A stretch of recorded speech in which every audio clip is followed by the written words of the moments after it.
Amigos, gracias por seguir con nosotros. Se encuentra el congresista Daniel Salaverry de Fuerza Popular. Hay mucho para conversar, para discutir y para debatir. Daniel, gracias por estar con nosotros. Muy buenos días. Gracias a ti, Enrique. Bueno, a ver, comencemos por el tema Chinchero.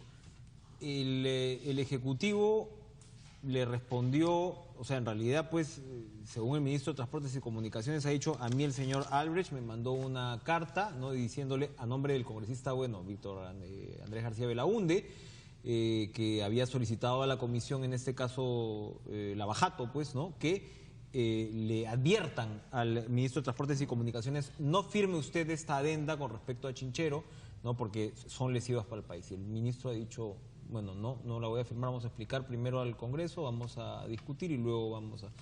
Entonces, ¿por qué ahora Fuerza Popular se quiere lavar las manos con respecto a eso? Si es más o menos obvio, ¿no? Si bueno, se les está pidiendo no firmen, el Ejecutivo dice no firme y de ahí Fuerza Popular dice, pero ¿cómo no firman? Primero lo que debo de aclarar es que no fue un comunicado ni un acuerdo de Fuerza Popular. Fue un pedido del congresista Víctor Andrés García Belaúnde, que solicitó en la Comisión Lavajato que se enviara este oficio. Lo único que hizo el presidente de la comisión, que sí es de Fuerza Popular, es trasladar este pedido del congresista García Belaúnde. Está en obligación de hacerlo. Pero lo que me causa mucha extrañeza es el cambio de discurso del ministro Vizcarra. Ministro que hasta hace 24 horas decía justamente lo que tú acabas de decir. Que a ver, que el Congreso nos explique por qué no debemos de firmar esta adenda, por qué han solicitado que se paralice la obra. Sin embargo, anoche en una entrevista lo he escuchado al ministro decir que el contrato que firmó el gobierno de Humala es un contrato lesivo para los intereses del país. Y por eso la adenda, pues. No, pero si el contrato, el original, es lesivo, tiene que reestructurarse todo. La adenda cambia la estructuración del financiamiento, del cierre financiero.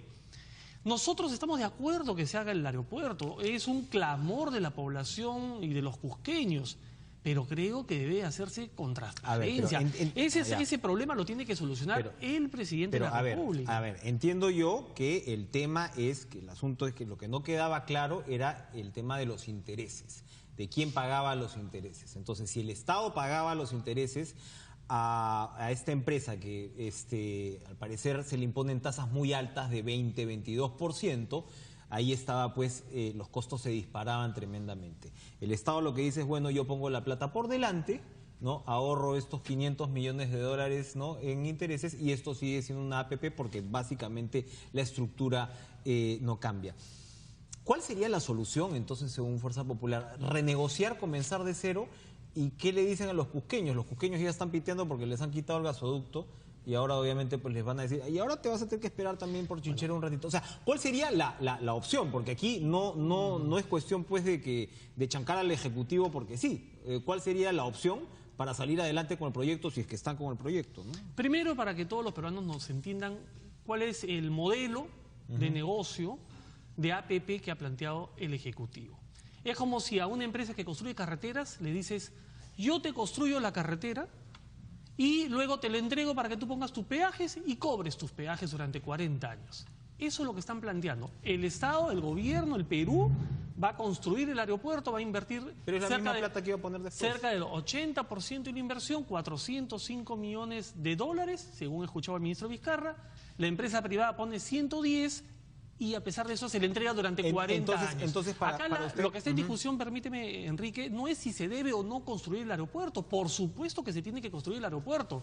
Lo que nosotros queremos es que este contrato y estas adendas se manejen con transparencia y que el modelo de inversión, o si es que el Estado va a invertir cerca del 80%, pues finalmente podría hacerse a través de una licitación pública y el Estado ponga el 100%, si hace falta. Que sea una obra pública y falta un cachito, pero que se entregue en concesión. Pero la paralización... Pero eso también traería retraso, es lo que advierte Vizcarra. Los EDI, los estudios de ingeniería, los estudios de suelo, la remoción de las torres de alta tensión que habían ahí, todo ya está avanzado.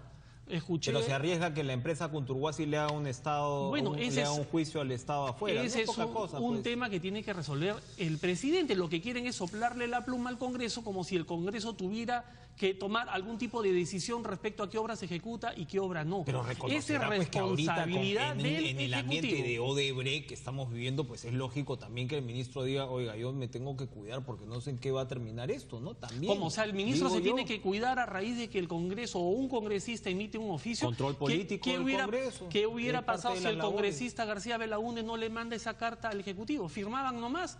Entonces no estaban preocupados por el modelo del contrato, no estaban preocupados por las irregularidades de los intereses, porque iban a firmar. Ya el presidente había fijado fecha y hora para la primera piedra. No, es que ellos están de acuerdo con la última modalidad del contrato. Para ellos, a diferencia de lo que usted me está diciendo, en realidad la estructura de APP no cambia porque la plata que el Estado iba a poner después metiendo intereses la está poniendo por delante. Efectivamente es un punto de discusión. Pero entonces, en realidad lo que ustedes proponen es que sea obra pública. ¿Y cómo salimos del contrato? Nosotros no estamos proponiendo que sea obra pública. Yo te he dicho esa posición en mi posición personal. Quien tiene que resolver este problema es el presidente de la República, es el Poder Ejecutivo. Quien ha paralizado la obra es el Ejecutivo. ¿De cuándo acá son tan eficientes, ¿no? Y a raíz de una carta que manda un congresista paralizan una obra de 500 millones de dólares? Dígame usted. Pero o sea, ¿de cuándo acá son tan eficientes? O sea, son bien ineficientes según eso. ¿Cuándo el Congreso ha estado en la capacidad de paralizar una obra? No está dentro de sus prerrogativas. El presidente no puede engañarle a la población, a los peruanos, diciendo no ejecutamos esta obra porque el Congreso nos ha pedido que no ejecutemos. Oiga, por favor, si las cosas están claras, si las reglas de juego están claras, si es beneficioso para el país, ¿por qué no firma la adenda? No, esos son por actos de corrupción. Si acá hay actos de corrupción, por supuesto que los vamos a fiscalizar.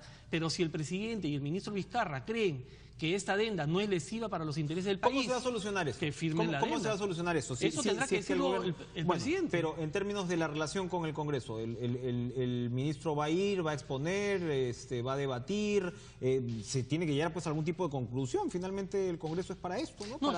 Es que lo que tú quieres plantear, Enrique, es como si acá hubiera un tipo de enfrentamiento en lo cual se tienen que sentar ambas partes para ponerse de acuerdo. En lo absoluto.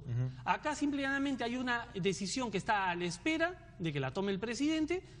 Hay un pueblo como el pueblo cujeño que está esperando que el Kuczynski asuma su rol de presidente, que tome una decisión y que vaya para adelante. Pero Daniel, usted lo que me está diciendo ahí, sin ánimo de defender a Kuczynski, ni mucho menos, es algo así como que ustedes están pechando al Ejecutivo y le dicen, a ver, ¿no? A ver, en un contrato que para ustedes es lesivo para los intereses del país, pero al mismo tiempo no solo para nosotros, contra la espada y contra la pared de la impaciencia cusqueña. El ministro Vizcarra ha dicho que son lesivos para el país. No, que el contrato anterior era lesivo para el país y por eso se estaba haciendo esta no solo nosotros, ¿no?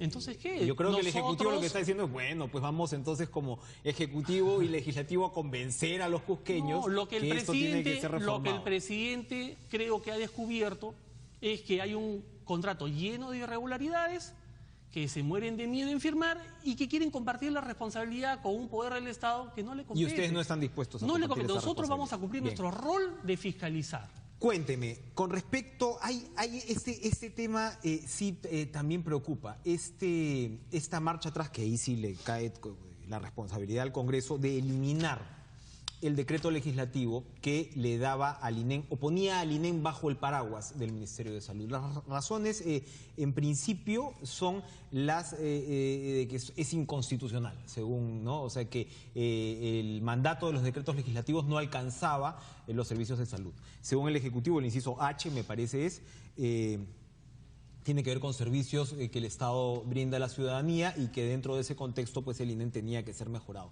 Ustedes han entrado, independientemente del argumento constitucional, que yo sé que pues puede haber interpretaciones de ambos lados, ustedes han entrado ya en materia de ver cómo está funcionando el INEM, porque ahí sí me parece que la ministra de Salud tiene algunos argumentos interesantes. De los siete institutos, ¿no?, con estas características, el INEM es el único que funcionaba así como una isla. Ha tenido pues un desarrollo de la clínica privada que uno dice, uy, cuidado con los negociazos. Se ve poca fiscalización en general al INEM. ¿Por qué no darle la posibilidad de que el Ministerio de Salud pueda pues manejar el INEM y por supuesto la política, digamos, para combatir el cáncer en el país? Primero que nosotros, y cuando digo nosotros, la Comisión de Constitución, solamente tenemos que abocarnos a ver si es constitucional o no la medida. No hemos entrado al tema de fondo. Nos hubiera gustado, pero no está dentro de nuestra prerrogativa. No podemos entrar al tema de fondo. Y el Congreso de la República no le ha delegado facultades al Ejecutivo para que legisle en temas de salud. Así de sencillo. Los servicios que brinda el Estado no bastarían por ese... Es que con el argumento de simplificación administrativa, imagínate que es un tema transversal, entonces podríamos reestructurar cualquier cosa en el país. ¿Y para qué entonces solicitaron 4 ejes puntuales, como es formalización, lucha contra la corrupción, economía? En principio, si la ministra de Salud enviara finalmente un proyecto de ley, ¿usted estaría de acuerdo para que el INEM pase tendría que entrar y debatir? Mi posición personal, y creo que la de muchos peruanos, es que ya el MINSA ahora no puede con los hospitales. ¿Tú has visto la situación calamitosa en la que se encuentran las emergencias de los hospitales? La gente atendida en los pasillos, no hay camas, no hay anestesia, están desabastecidos. Y aún así queremos entregarle el INEM al Ministerio de Salud, que no puede ya con los hospitales que tiene. No es que funcione como un reloj suizo, el INEM tampoco, ¿no? La gente espera 120 días para hacerse una quimioterapia, son pavorosas las imágenes. Tiene que ser parte, Enrique, de un amplio debate, y me parece bien que la ministra opte por la otra vía de presentar su proyecto de ley, ¿no? Porque precisamente, por ejemplo, el negociazo del señor Moreno tenía que ver con la distorsión de privatización, muchas veces, de servicios que deben ser públicos. O sea, yo creo que es un tema que vale la pena discutirlo. Vale la pena discutirlo, ¿no? Por supuesto. Por eso me parece bien que hayan optado por el tema del camino del proyecto de ley, porque por el otro lado era inconstitucional. Oye, lo que me parece muy novedoso es que el fujimorismo esté de acuerdo con el retorno a la bicameralidad. Cuénteme cómo es eso, porque hemos escuchado a Kenji Fujimori, el señor Torres se ha declarado, digamos, a favor de discutir. La presidenta del Congreso, Luz Salgado, ha dicho que estaría de acuerdo con un pequeño Senado. Hemos tenido la semana pasada, donde usted se ha sentado, a Gilbert Violeta, que ha presentado efectivamente un proyecto de ley,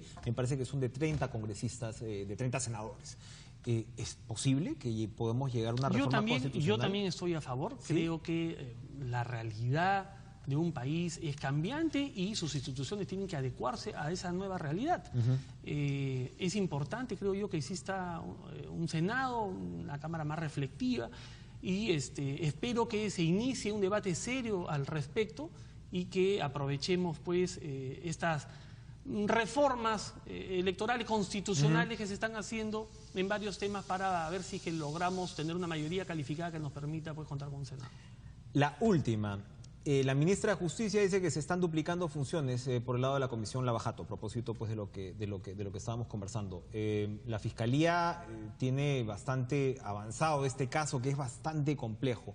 Ayer el fiscal Castro ha dicho, yo no voy porque la Junta de Fiscales Supremos me ha dicho que hay reserva sobre esta situación. Se está convocando al señor Cruz de Odebrecht para preguntarle lo que se le iba a preguntar al fiscal, es decir, el contenido del acuerdo entre la Fiscalía y Odebrecht. La Fiscalía insiste en que esto es parte de la reserva. ¿No cree usted que se puede llegar a entorpecer una investigación tan delicada que ya está pues bastante avanzada en el terreno fiscal y judicial? Justamente por ese tema es que nosotros llegado a un acuerdo en Fuerza Popular para, por ejemplo, integrar, unificar las comisiones, tanto Lavajato como la comisión que yo presido, que son de las mega obras. Porque hay temas o obras como gasoducto, que ambas comisiones, y no solamente ambas comisiones, sino el Ministerio Público está investigando. En esa obra participó Odebrecht, y son los mismos funcionarios, los mismos esas autoridades que están involucrados en el tema, y obviamente eso complica las investigaciones, porque cuando uno cita o uno convoca a un exfuncionario, te contestan, pero ya declaré en la otra comisión. Entonces sí se entorpece. Espero que esta propuesta de Fuerza Popular vaya más adelante. En el tema de la Fiscalía, yo creo que el fiscal y el Ministerio Público tiene que ir recuperando la imagen positiva que necesita tener ante el país, y parte de esa recuperación es transparentando estas investigaciones. No digo pues que lo cuenten todo, pero por lo menos que le vayan informando cómo van avanzando y cuál es la línea que van a seguir. Pero transparentar en este caso no sería advertirle a los que mañana pueden tener orden de captura. Yo no digo que digan mañana vamos a ir a capturar a tal persona, pero por lo menos en una comisión que puede tener carácter de reservada, como son las comisiones investigadoras, perfectamente el fiscal podría ir y podría explicar cuáles son los pasos que están dando, justamente para luego no cruzarse en el camino y no entorpecer las labores ni de uno ni de otro. No es costumbre que los fiscales vayan a declarar mucho al Parlamento, ¿no? Bueno, pero debería ser, ¿no? El control político que hace el Congreso también lo puede hacer, por supuesto, con el Ministerio Público. Daniel Salaverry, muchas gracias por estar con nosotros esta mañana, congresista de Fuerza Popular. Nos vamos a ir a una pausa. Regresamos en breve.